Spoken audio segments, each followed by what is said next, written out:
आप में से बहुत सारे लोगों ने ये सुना होगा कि अगर भगवान का भक्त मुसीबत में है तो स्वयं भगवान भी उसकी रक्षा करने के लिए धरती पर अवतरित हो जाते हैं। नमस्कार दोस्तों, स्वागत है आप सभी का आज की इस वाली वीडियो में। आज की जो घटना है ये बिहार के एक परिवार के साथ हुई थी। बिहार के एक छोटे से गाँव में एक परिवार रहा करता था। उस परिवार में एक लड़का रहा करता था, उसका नाम पंकज होता है। तो पंकज बेसिकली एक नॉर्मल सा लड़का था, उसकी शादी वगैरह भी नहीं हुई थी। वो रहता था उस अपने घर में, और वो बहन रहती थी उसकी, उसके माँ बाप रहते थे, और उसका भाई वगैरह वहाँ पर था नहीं। भाई कहीं दूर काम करता था। तो पंकज को एकदम से दिमाग में आता है कि यार हम जो जिस घर में रह रहे हैं उस घर में बहुत छोटा घर है, इसमें कंफर्टेबल फील नहीं होता है, और हमारे पास अब इतने पैसे भी हैं जो कि हम नया घर ले सकते हैं। अब वो नया घर ले लेते हैं पास ही के गांव में, साइड वाले गांव में नया घर ले लेते हैं। बहुत ही अच्छा घर था, बड़ा घर था, उसमें बहुत सारे कमरे थे। और जैसे उस घर में जाते हैं तो डिसाइड कर लेते हैं ये तुम्हारा कमरा है, ये हमारा कमरा है, और जैसे भी वो रहते हैं तो अपना सामान वहाँ पर उस घर में जमा देते हैं। अब उस घर का मैं आपको नक्शा बता दूँ तो उस घर में पीछे की तरफ थोड़ा सा गार्डन था और आगे की तरफ भी थोड़ा गार्डन था। अब पीछे की तरफ गार्डन देखकर जो उसकी बहन थी, पंकज की बहन, कृष्ण जी की बहुत बड़ी भक्त थी। पंकज की बहन सोचती है कि पीछे वाले गार्डन में कृष्ण जी का मंदिर बनाया जाए। अब वो मंदिर बना देते हैं, जो पीछे वाला गार्डन है उसमें मंदिर बना देते हैं। पंकज जी की बहन का एक नियम था कि वो सुबह डेली 5 बजे उठती थी और नहा धो के अपना पूजा पाठ करती थी मंदिर में, और सबसे पहले उठती थी घर में। ऐसा उनका रूटीन था। तो पंकज जी की बहन एक सुबह अपने डेली उस टाइम पे उठती है 5 बजे उठ के जो पूजा पाठ करती है। तभी उसको एक गार्डन में एक ऐसी चीज़ दिखती है जिसको लड़कियां लगाती हैं अपने कपड़ों पर, जो कि एक तरीके से कंगना टाइप, कुछ भी कह सकते हो आप उसको। उसमें मोर का पंख लगा हुआ था। आपको मैं फोटो लगा दूंगा उस चीज़ को, आपको समझ में नहीं आ रहा तो वो चीज़ मोर के पंख के साथ पंकज जी की बहन को मिलती है गार्डन में पड़ी। अब वो क्या करती हैं, उसको उठा लेती हैं और अपने साड़ी में लगा लेती है। साड़ी पहनती थी वो, साड़ी में लगा लेती हैं। सुबह सब अपना खाना पीना रेडी करते हैं, खाना पीना खा लेते हैं।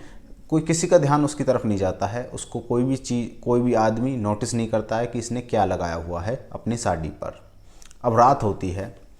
रात के तकरीबन 7-8 बज गए थे। 7-8 का टाइम हो रहा था उस टाइम पर।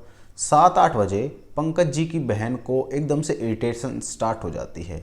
जैसे कि मैं आपको क्या समझाऊं कि कोई सुई भी गिरती है कमरे में तो भी उसको उससे दिक्कत है। उसको ऐसा लगता था कि कोई पत्थर मार रहा है मेरे ऊपर, किसी ने सुई गिर दी कमरे में, तो उसको ऐसा फील होता था कोई पत्थर मार रहा है मेरे ऊपर। बहुत लाउडली उसको आवाज़ सुनाई देने लगी थी। अब वो अपने कमरे में जाकर चुपचाप बैठ जाती है। उसको कोई भी परेशान ना करे, वो यह चाहती थी। अब उसका भाई पंकज ऊपर जाता है और कहता है बहन खाना नहीं खाया। तो उसकी पंकज की आवाज़ उसकी बहन को इतनी तेज़ लगती है कि वो बहुत गुस्से में एकदम से, मैं आपको क्या बताऊं कि उसकी आवाज़ भी जो थी वो इतनी अजीब थी कि जैसे कि कोई 3-4 लोग आपस में बात करके उसको धमका रहे हों पंकज को कि तू ऐसे क्यों बोल रहा है और इतनी तेज़ मत बोल, यहाँ से चला जा, ऐसे करके यहाँ से चला जा। बहुत दमदार आवाज़ में, आदमियों की आवाज़ में उसकी बहन पंकज से कह देती है। पंकज को भय लग जाता है कि ये क्या हुआ मेरी बहन के साथ। वो नीचे जाता है, मम्मी पापा को सारी बातें बताता है। उसका पापा आता है ऊपर। तभी वो उसका पापा उससे पूछता है बेटी क्या हुआ। उसके पापा को, पंकज के पापा को, वो अपने खुद के पापा को गुलदस्ता फेंक के मारती है पापा के ऊपर। उसका सर फूट जाता है। उनको हॉस्पिटल ले जाया जाता है, हॉस्पिटल दाखिल कर दिया जाता है। अब पंकज को समझ में आ गया था कि ये कोई भूत प्रेत का चक्कर है, तो ये इसे कोई तांत्रिक ही सही कर सकता है। अपनी बाइक उठाता है, तांत्रिक के पास जाता है, तांत्रिक को बैठा के लाता है। तभी तांत्रिक जैसे ही घर में घुसता है तो तांत्रिक कहता है इस तुम्हारे घर में तो 3-3 आत्माएं बैठी हुई हैं, यहाँ पर मेरा कोई काम नहीं है, और इस जो भी तुम्हारे जिसकी भी ऊपर ये आत्मा आई हैं वो अब जिंदा नहीं बच सकती, कोई नहीं बचा सकता उसको, क्योंकि ये काम किसी तांत्रिक ने किया है। जो आत्मा आपके घर पे छोड़ी हैं किसी तांत्रिक ने छोड़ी हैं, और उसको जिसके ऊपर ये आई है उसको कोई भी नहीं बचा सकता। मैं तो जा रहा हूँ यहाँ से। अब वो अपने पाँव उल्टे बढ़ाने लगते हैं और निकल जाते हैं उस घर से, पंकज के घर से। तांत्रिक भी चले गए। अब पंकज टेंशन में आ जाता है। इतने में उसका पापा भी घर पे आ जाता है। वो बहुत ही टेंशन में होते हैं। तभी पंकज ऊपर जाता है अपनी बहन के पास, तो देखता है कि मेरी बहन तो बंधी हुई है बेड से, और उसको आसपास के लोगों ने बांधा है।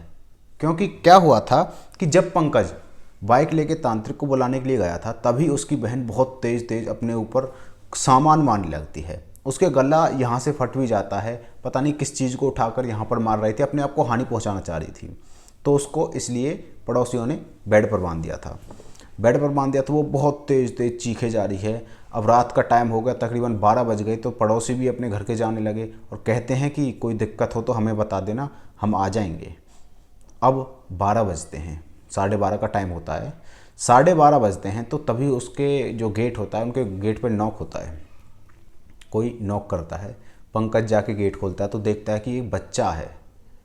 और वो बच्चा पंकज से कहता है कि कोई यहाँ पर कोई खाना मिल जाएगा अंकल जी, खाना चाहिए मुझे, भूख लग रही है, सुबह से कुछ नहीं खाया है। तो उसको शक्ल को देखकर पंकज सोचता है यार सुबह का खाना बना है और अभी तो खाना बना ही नहीं है, क्योंकि ऐसे हालातों में कौन ही खाना खाएगा। तो सुबह का खाना उस बच्चे से पूछता हूँ कि सुबह का खाना है, खाओगे?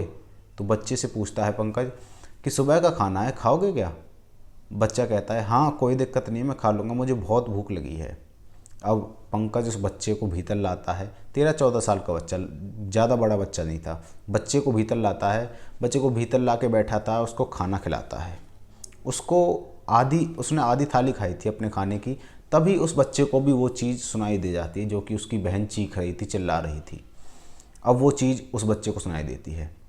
वो बच्चा कहता है ये क्या हो रहा है, कौन है अंदर? तभी पंकज कहता है कि मेरी बहन के साथ ऐसे ऐसे हुआ है और भूत प्रेत आ रहे हैं, तुम क्या करोगे जानकर, तुम डर जाओगे। तो बच्चा कहता है नहीं, मैं आज तक किसी से नहीं डरा, ना ही मुझे कोई डरा सकता है। चलो तुम एक बार मुझे दिखा दो, मैंने कभी देखे नहीं है इस शैतान वगैरह जो भी हैं, क्योंकि जहाँ पर मैं जाता हूँ वहाँ से भाग जाते हैं दुम दबा के। ऐसा वो बच्चा पंकज से कहता है शैतानों के बारे में, जो भूत प्रेत इतने खतरनाक होते हैं, जिन भूत प्रेतों ने पंकज की बहन को पोजेस कर रखा हुआ है। अब पंकज सोता है चलो कोई बात नहीं, बच्चा ही तो है, ये मुझे चाटेगा, अब दिमाग ख़राब हो रहा है मेरा वैसे ही, चलो इसको दिखा देता हूँ, उसको बाहर निकाल देता हूँ। खाना इसने खा ही लिया है, उसने खाना खा लिया था। अब पंकज उस बच्चे को अपनी बहन के पास ले जाता है, बहन के कमरे में जाता है वो बच्चा, और जैसे जब बच्चा जाता है उसमें, तभी उसकी बहन जो घंटों से चिल्ला रही थी, चीख रही थी, एकदम से शांत हो जाती है। एकदम से शांत होकर अपनी बड़ी बड़ी आँखों से उस बच्चे की तरफ देखने लगती है। उस बच्चे की तरफ जैसे देखती है, तभी एकदम इतनी तगड़ी चीख, बहुत ही तगड़ी चीख मारकर वो जो पंकज की बहन थी, जो कि बेड से बंधी हुई थी, वो बेहोश हो जाती है। बेहोश हो जाती है, तभी 1 मिनट बाद उसकी आंखें खुलती हैं। अब वो नॉर्मल हो चुकी थी। अब कहती है पंकज भैया मुझे बांध क्यों रखा है, मुझे बहुत ख़राब लग रहा है, हटाओ इसे, जो रस्सी है उसको हटाओ, मुझे बहुत ख़राब फील हो रहा है। और जब भी जो सारे घर वाले बाहर बैठे थे, क्योंकि पंकज जी उस बच्चे को लाया था, घर वाले जो हैं भीतर नहीं आए थे। घर वाले भीतर आते, अरे ठीक हो गई, ये लड़की ठीक हो गई हमारी। तभी वो पंकज की जो बहन होती है वो कहती है मुझे क्या हुआ था, मैं तो आराम से यहीं लेटी हुई हूँ, मुझे तो कुछ भी नहीं हुआ, एक सपना सा आया था बस। तो जो सारे घर वाले थे उसको सारी बातें बताते हैं, सारी बातें बताई जाती हैं। अब एकदम से पंकज की बहन को भूख लगने लगती है। पंकज की बहन पंकज से कहती है भैया मुझे खाना चाहिए, मुझे भूख लग रही है बहुत तेज़, सुबह से भूखी हूँ। अब पंकज खाना देता है अपनी बहन को और वो खा जाती है। सारे घर का खाना वो खा चुकी थी। अब वो कहती है मुझे फिर भूख लग रही है। अब पंकज कहता है अब मेरे पास तो खाना नहीं है, लेकिन वो बच्चा बोलता है कि मेरी थाली में थोड़ा बहुत खाना पड़ा हुआ है, क्या खाओगे तुम? और पंकज की बहन एकदम पागल हो जाती है, जैसे वैसे पागल हो गई थी वो कि मुझे खाना खाना है, ऐसे पागल नहीं हुई थी नॉर्मल तरीके से। अब वो पागल हो जाती है खाने के लिए, वो कहती है हाँ ठीक है कोई दिक्कत नहीं, मैं खा लूँगी। अब वो थाली लेती है, खाना खाती है। जो खाना उस थाली में था, थोड़ा सा खाना था, वो उस थोड़े से खाने से में भी थोड़ा सा खाना खाती है वो, तभी उसका पेट भर जाता है और उसको बहुत स्वादिष्ट खाना लगता है।